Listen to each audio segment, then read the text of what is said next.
Hello, people and partridges. Let's talk about intention.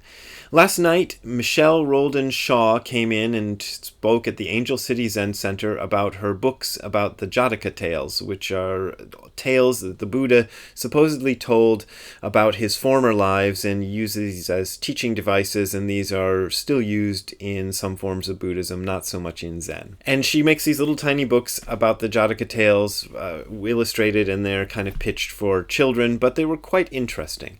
And one of the stories she told last night was called The Decoy Partridge. And every time I hear Decoy Partridge, I think Danny Partridge. But no, it's The Decoy Partridge. And The Decoy Partridge is a story of a hunter who catches a partridge in a cage and uses the cries the partridge makes to attract other partridges, who he then captures and kills and sells to people to eat. And even when the partridge refuses to make noises, the hunter pokes it or something, or otherwise forces it to make noises. So the partridge encounters the Buddha in a former life when he was a wise man who lived in a grass hut on a mountain or something. And the partridge asks the Buddha, the Buddha to be, if he is guilty for luring his brethren to their deaths, and the Buddha says, no, your intention was not to lure them to their deaths, so you're not going to suffer karmic consequences for killing these other partridges. So from this story, you can see that the orthodox position, at least in the form of Buddhism which makes use of this particular story, is that if your intentions are good, then you get the karmic consequences of good intentions, even if what you do turns out to be a bad thing. There are different sorts of ways of looking at this among the various people who believe in the idea of karma. For example, the Hare Krishnas, who, as some of you know, I used to hang around with when I was a little squirt, they believe that eating meat is a sin, a karmic sin is probably a good enough word for it in this case, though the concepts are a little different. So they believe eating meat involves you in the chain of causation that is involving killing an animal, wrongly, which they consider to be a bad thing. So somebody asked one of the Hare Krishna guys while I was there if you're a little kid and your parents are just giving you bologna sandwiches and you don't know what bologna is, and then later on you find out and become a vegetarian, well, are you carrying the karmic consequences for having eaten bologna when you didn't even know what it was? And the Hare Krishna orthodox position, I found out that day, is that yes, you are. Even though you didn't intend to be part of a chain of causation that involved killing a cow or something, you are still going to suffer the karma, just like if you were a little kid who didn't know that the red burners on the stove were hot and you put your hand on them, you're still going to get burned even if you don't know. That's their version of this. So there are different ideas about how this works out. And a lot of times these questions are posed by people who are worried about what's going to happen to them after they die, or even before they die from their bad karma. And these days in sort of Eastern spirituality circles or law of attraction circles, intention is a big thing to talk about, and I tend to stay away from it because I think it can get very sticky. If you look at Dogen's writings, in the Nishijima Cross version, and really sometimes in other versions too, there are 3 different Japanese words that get translated as intention. One is I or tame. When it's part of a word, it's I, and when it's its own word, it's pronounced tame. That's Japanese. Japanese is weird. Another one is sa or saku, or sometimes tsukuru. This is why Japanese is bizarre. And the third one is gyo, or sometimes iku.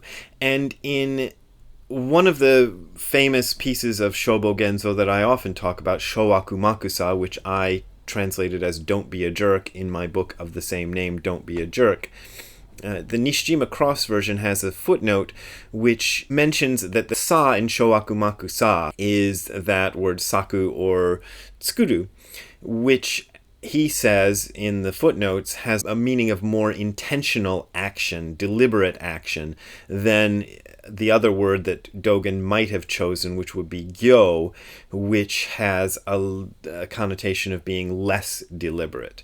There's also another word, that tame or I, which is often translated as intention, but it sort of it comes up in a phrase that Dogen uses very often in Shobo Genzo, mu-i, and Nishijima Roshi translates that as without intention. Some people like to translate that as without purpose, and it is a description of zazen. So zazen is a state where you have no intention, no purpose.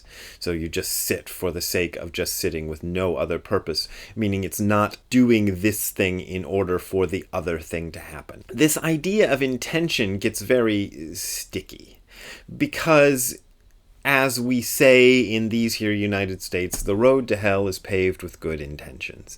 And the reason I don't like to talk too much about intention is because I know that intention can sometimes become an excuse. For example, if you want to rip a page out of the headlines of the newspaper, or however you say that phrase, I am firebombing this building, but my intentions are good because I want to prevent babies from being murdered before they're born. Or, I am firebombing this other building, and my intentions are good because I don't like fascism. And so it gets very sticky because we human beings are a mess of contradictions. We may be good people in general, and we may be nice enough, but there's always that part of you that kind of desires to hurt and desires to do something violent to somebody else. And we can often make up elaborate excuses in our minds so that we seem to be doing, at least we tell ourselves, this bad thing that we know is bad, but we're doing it for good reason, so it's okay, and that's used a lot in this is how Nazism rose. It wasn't people rubbing their hands and going, I will do evil, ha ha ha. It was people with the intention of creating a utopian society in the 20th century, and you had to do these bad things to cause it. Mao did the same tricks, and they're often used by politicians to make you think you're going to do good by doing something bad, and it gets... So I think one has to be very careful with this matter of intention, to create an excuse in your mind that you can justify doing something. But I think in the actual moment of doing it, there is something. Sometimes it's buried way, way down deep in your gut to where you can barely notice it, but there is something that will tell you whether you are doing the right thing or doing the wrong thing. And Nishijima Roshi used to call that intuition. So I think it's very important to notice your intuitive sense and not just the intentions that you may have up in your thinking mind. And as far as what the karmic consequences are, well, you can believe or not believe.